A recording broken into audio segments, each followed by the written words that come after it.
La ville de Saint-Denis vous présente Dionicité, le MAG.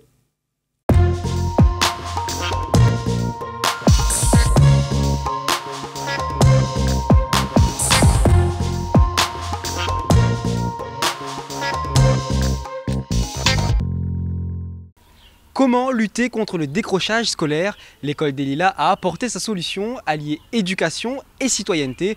Les résultats sont impressionnants, je ne vous en dis pas plus, regardez.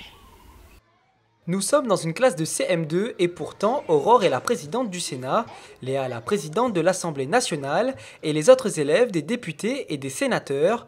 L'école des Lilas organise régulièrement des exercices de démocratie. Ici on propose, on débat et on vote des textes de loi.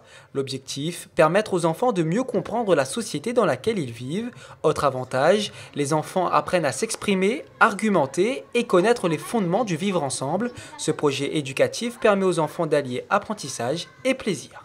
Ce qu'on a pu constater chez les enfants, c'est vraiment l'envie de venir à l'école, le plaisir d'apprendre. Parce que quand on cible la culture, évidemment, on réussit à chercher l'élève sur le terrain de la sensibilité.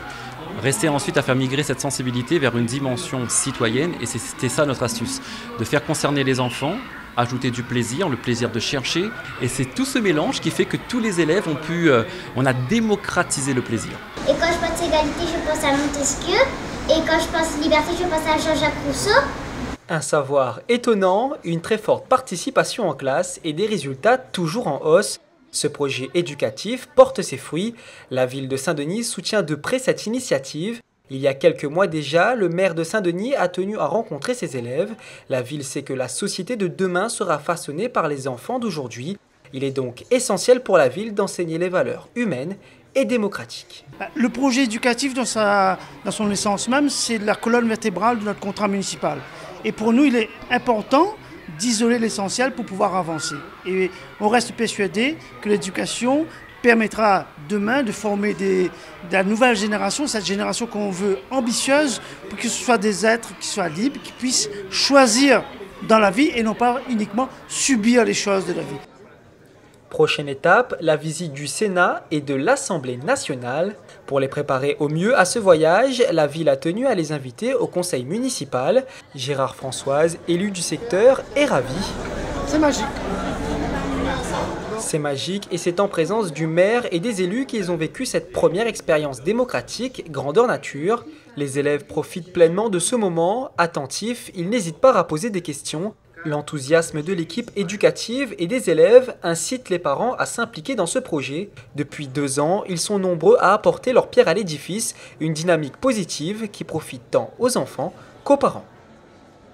On apprend par eux, on les apprend et aussi ça fait comment on appelle ça, un double sens. C'est-à-dire ils nous amènent des choses qu'on ne connaît pas et nous on apprend les choses qu'elles ne connaissent pas. Voilà. Même pour moi c'est très intéressant.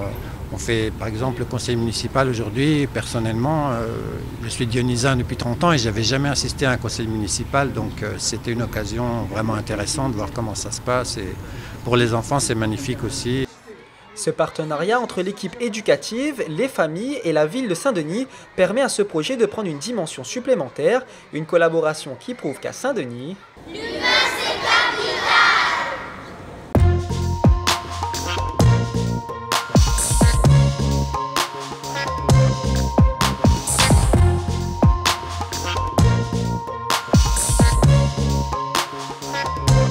La ville de Saint-Denis vous a présenté Dionicité, le MAG.